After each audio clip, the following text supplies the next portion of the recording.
Olá! Hoje vamos falar sobre um dos momentos talvez mais cruciais e difíceis na jornada da recuperação, o quinto passo. Sabe, isso aqui não é só mais uma etapa numa lista. É um ato de coragem, uma coragem radical mesmo, que vem para quebrar o isolamento e abrir a porta para uma cura de verdade. A gente vai mergulhar fundo para entender o que torna essa admissão algo tão, mas tão poderoso. Olha só nosso roteiro de hoje. A gente começa pela essência da admissão, né? Depois vamos encarar de frente o medo que surge nesse processo. A gente também vai ver o poder que tem a partilha, os ganhos espirituais que vêm com isso e, por fim, como tudo isso leva a uma nova conexão. Vamos lá? Bom, o passo em si é esse aqui, na íntegra. Admitimos perante Deus, perante nós mesmos e perante outro ser humano a natureza exata das nossas falhas. Parece simples, né? A frase é direta. Mas o desafio é gigantesco. Pensa bem, são 3 admissões sobre a nossa verdade mais profunda, aquela que muitas vezes é a mais dolorosa de encarar. Então, a admissão essencial. Qual é o X da questão aqui? É entender que esse não é um passo para a gente deixar para depois, sabe? Ele vem logo na sequência do inventário escrito. É uma ação imediata, super necessária para, de fato, firmar as bases da recuperação que estão sendo construídas. E essa admissão se divide em 3 partes, 3 frentes que são essenciais. Primeiro, perante Deus, ou um poder superior, da forma que cada um entende, é reconhecer que existe uma perspectiva maior que a nossa. A segunda, que talvez seja a mais complicada, é perante nós mesmos. É um ato de honestidade brutal que põe um fim na autoenganação. E a terceira, perante outro ser humano. Um passo que, nossa, é vital para quebrar aquele ciclo vicioso do isolamento. E aqui está um ponto-chave. Isso não é só chegar e ler uma lista de erros em voz alta, tá? Não mesmo. É um processo ativo. É sobre reconhecer e aceitar de verdade a natureza das nossas falhas. É aquele momento de honestidade interna, profunda, sabe? Que transforma tudo. Ok, enfrentando o medo. Porque, claro, ser tão honesto assim com a gente e com outra pessoa, isso abre uma porta para uma emoção muito, muito poderosa e que pode paralisar: o medo. Não dá para falar de expor nossos segredos mais guardados sem falar sobre o coração emocional desse passo.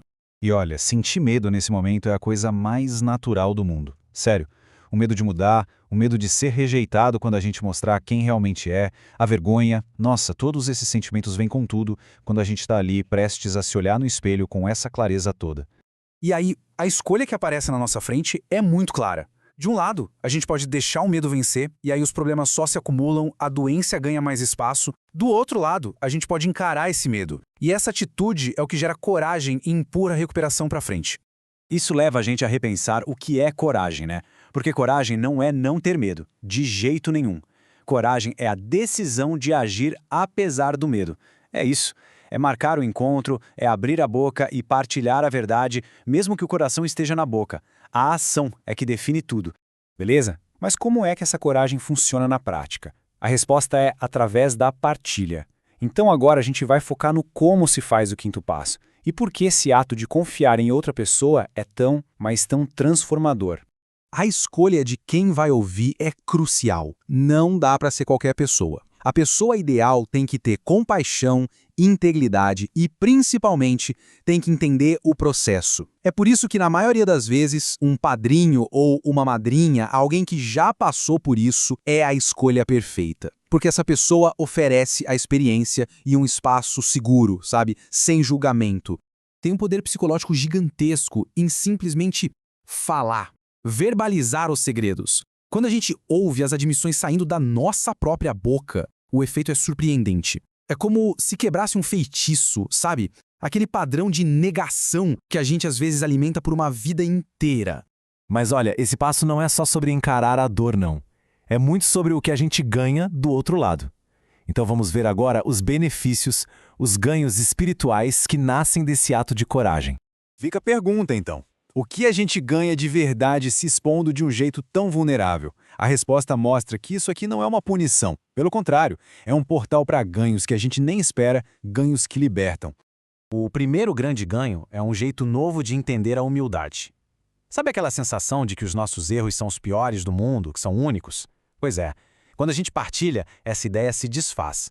A gente percebe que não estamos sozinhos nas nossas imperfeições. E essa ficha que cai quebra o isolamento do ego. E essa quebra do ego leva direto para esta verdade libertadora.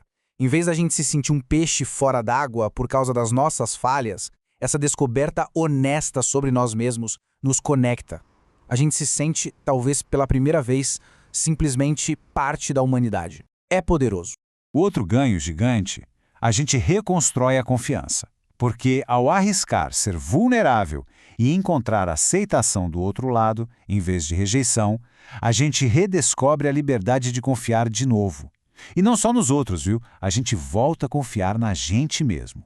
E para fechar, vamos ver como tudo isso, humildade, aceitação, confiança, se junta para criar o resultado final do quinto passo, uma nova conexão. Uma conexão profunda com o mundo à nossa volta. Olha, acho que não existe uma metáfora melhor para descrever esse passo do que essa. Uma cirurgia do espírito. É um procedimento intenso? Com certeza.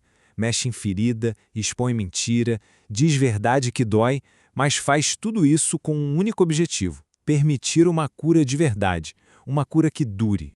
E os resultados dessa cirurgia? A gente vê em todas as nossas relações.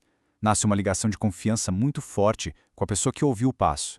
Isso dá coragem para a gente criar novas amizades, aprofunda a intimidade com o poder superior e, talvez o mais importante de tudo, leva a gente a se aceitar de um jeito genuíno.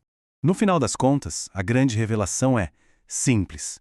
Aquela auto-obsessão, sabe, que fazia a gente se sentir tão especial na nossa própria dor, ela some. E a gente percebe que, afinal de contas, somos apenas seres humanos. E essa percepção, ela conecta e ela cura. E o processo todo nos deixa com essa pergunta, que na verdade é o ponto de partida para o que vem depois. Depois dessa limpeza profunda, dessa autorrevelação, a jornada continua. A questão é, e agora? Estamos prontos para quê?